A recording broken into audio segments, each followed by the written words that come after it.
আসসালামু আলাইকুম রহমতুল্লাহি ওয়া বারাকাতুহু। আজকের আলোচনার বিষয় ডেঙ্গু হলে করণীয়। আপনি বা আপনার পরিবারের প্রিয় কেউ ডেঙ্গুতে আক্রান্ত? বাঁচার সবচেয়ে বড় উপায় সঠিক সময় সঠিক সিদ্ধান্ত। আজ আমরা জানবো ডেঙ্গু হলে কি করবেন, কি খাবেন কি খাবেন না, কোন ওষুধ মারাত্মক ক্ষতি করতে পারে, কখন হসপিটালে দেরি না করে চলে যাবেন। এই সব কিছুর পিছনে চিকিৎসা বিজ্ঞান কি বলে সে সম্পর্কে বিস্তারিত আলোচনা। প্রথমত, ডেঙ্গু হলে জ্বরের চার্ট রাখুন। ডেঙ্গু জ্বর সাধারণত 2 থেকে 7 দিন পর্যন্ত স্থায়ী হয়। জ্বরের প্যাটার্ন দেখে আমরা বুঝি রোগ কোন ধাপে আছে, ফিব্রাইল ফেজ, ক্রিটিক্যাল ফেজ নাকি রিকভারি ফেজ। সেই কারণে ডেঙ্গু জ্বরের চার্ট রাখা খুবই গুরুত্বপূর্ণ। দ্বিতীয়ত, ব্যথার ওষুধ, বিশেষ করে অ্যানেসাইড জাতীয় ওষুধগুলো সম্পূর্ণরূপে নিষিদ্ধ। কাপনিল, বলটালিন, আইবুপ্রোফেন, ডাইক্লোফেনাক এই জাতীয় ওষুধগুলো ডেঙ্গু জ্বরে নেওয়া যাবে না। অ্যানেসাইড জাতীয় ওষুধগুলো প্লাটেলেটের ফাংশন নষ্ট করে, গ্যাস্ট্রিক মিউকোসা ক্ষতিগ্রস্ত করে, ইন্টারনাল ব্লিডিং এর ঝুঁকি বাড়ায়। সেই জন্য বিকল্প হিসেবে প্যারাসিটামল জাতীয় ওষুধ নিতে হবে। এই প্যারাসিটামল ওষুধ ডেঙ্গুর সকল স্টেজে নিরাপদ। শুধুমাত্র যাদের হেপাটিক ডিসফাংশন আছে তাদের ক্ষেত্রে আমরা প্যারাসিটামল জাতীয় ওষুধগুলো অ্যাভয়েড করি। ডেঙ্গুতে তরল খাবার গ্রহণের পরিমাণ বাড়াতে হবে। ডেঙ্গুতে প্লাজমা লিকেজ হয়, হাইপোভলিমিয়া হতে পারে, যার থেকে শক হওয়ার সম্ভাবনা বেশি। তরল দিলে ভলিউম রক্ষা হয়, কিডনি ঠিক থাকে। সেই জন্য দৈনিক কমপক্ষে 10 থেকে 12 গ্লাস পরিমাণ ওআরএস, ডাবের পানি, স্যুপ, লেবুর পানি, চিড়ার পানি ইত্যাদি খাবে।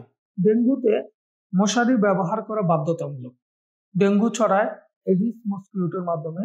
এটি সাধারণত দিনের বেলায় কামড়ায়। কাজের সংক্রামিত রোগী থেকে সুস্থ মানুষের সহজে ডেঙ্গু ছড়াতে পারে, যার কারণে এই সংক্রমণ প্রতিরোধে মশারি ব্যবহার অপরিহার্য। ডেঙ্গুতে সম্পূর্ণ বিশ্রাম নেই। ফিভার, ভাইরাল ইলনেস ইত্যাদি মেটাবলিক স্ট্রেসে বাড়ে। রেস্ট নিলে ইমিউনিটি কাজ করে, বডি এনার্জি কনজার্ভ করে, যার কারণে শারীরিকভাবে সুস্থ থাকা যায়। ডেঙ্গুতে সবচেয়ে গুরুত্বপূর্ণ হচ্ছে নিয়মিত ব্লাড প্রেশার চেক আপ করা। ডেঙ্গুতে হাইপোটেনশন দেখা দিতে পারে, বিশেষ করে ক্রিটিক্যাল ফেজে।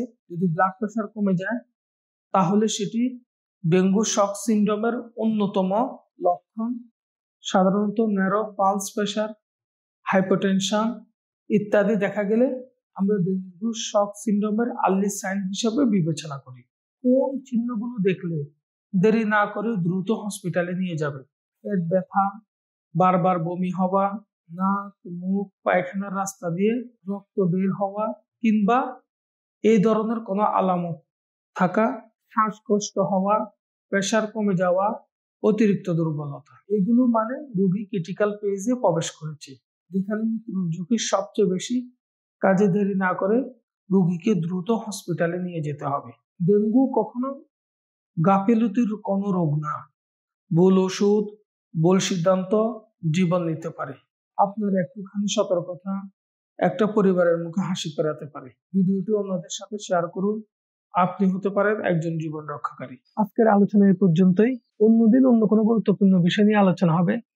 সে পর্যন্ত সবাই ভালো থাকবেন, সুস্থ থাকবেন। আসসালামু আলাইকুম রহমতুল্লাহি ওয়া বারাকাতুহু।